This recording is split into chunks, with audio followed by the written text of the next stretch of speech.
Hey team, so I'm trying a little bit something new. This is a PowerPoint that we would have otherwise used in class tomorrow to get us going with introducing a project that we'll be working on for the next couple of days. But rather than use up class time just kind of talking about the work, I'm hoping that by sending you this PowerPoint and having the audio going along with it, that we might be able to get you feeling good coming in the door, and then we can launch right into the work. So bear with me. I know it's a little bit awkward, but let's give this a try.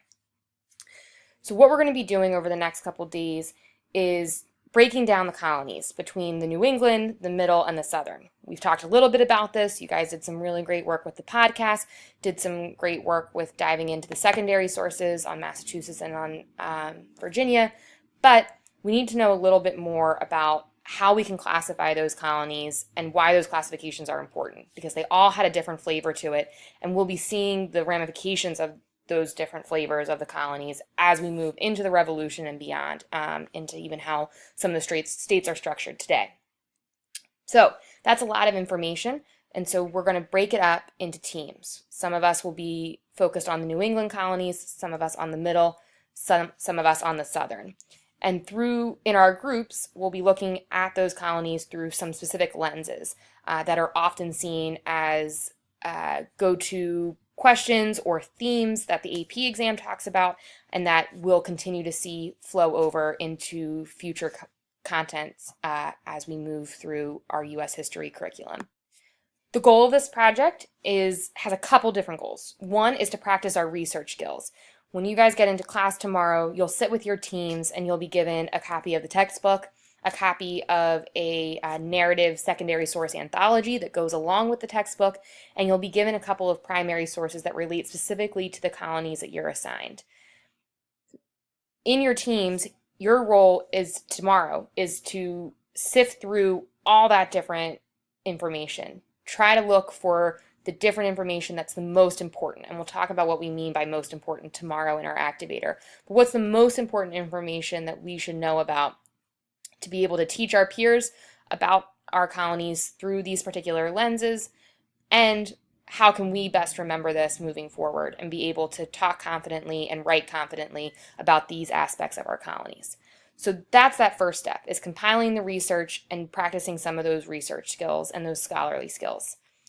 But then we're also going to work on how do we present this information. So you'll be given a poster that will start working on how to creatively and visually appealing way the poster to educate our peers.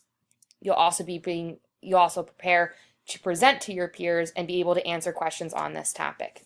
And more information in terms of the actual expectations will all be explained tomorrow. This is just to serve as an overview so that we can jump right in the morning.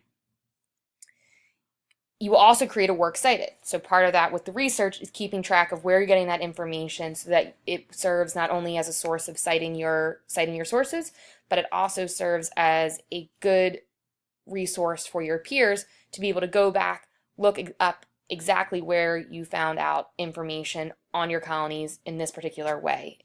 Really good reminders as we move forward with studying for our tests, preparing for essays, that sort of thing. So enough of me blabbing on with just looking at this one slide. Let's move on and try to run through some of these lenses that we'll be looking at our colonies through. So first off is geography. So what do we mean by geography? We mean the land.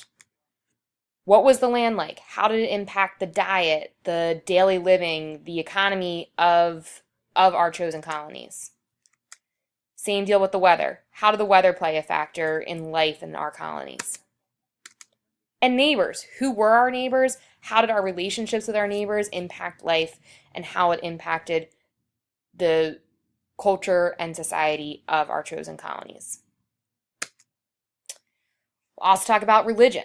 As we know, religion was a motivating factor for a lot of our British colonies. So we're going to think about how did religion, if it at all played a role, what was its role in the governance of those colonies?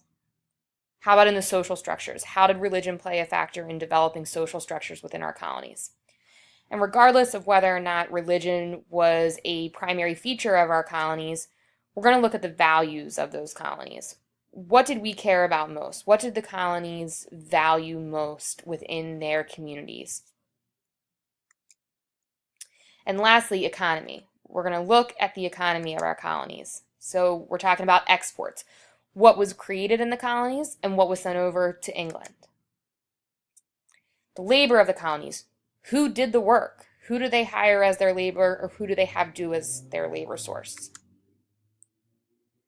And lastly, class. What role did class play in the social structures and the social hierarchies of our colonies? And how did that impact social relations, cultural relations within those colonies? So, thinking about geography, thinking about religion, thinking about economy, we move on to how we're going to be split up. So, I know that the smiley faces here look a little bit creepy, but look for your name, and that's where you're going to be. So we have the New England group to the top left, middle colonies to the top right, and the southern colonies bottom middle. When you come in tomorrow, don't sit in your usual seats. Go and sit with your teams around the room. Just move the desks or move the chairs around so you have about 6 chairs at a table, spread out, so this way we can jump right into it without having to worry about the movement of everyone once we settle on in. You'll see that you have, except for the southern colonies, they have 7, but you have about 6 people per team. And you got 3 lenses through which we're looking at these colonies. So if I were you, one of my first things would be talking with my team, trying to figure out how are we going to divide the work. We've got to look at geography. If I was a part of New England colonies, let's say, we got to look at the geography of New England colonies, the religion of New England colonies, and the economy of New England colonies.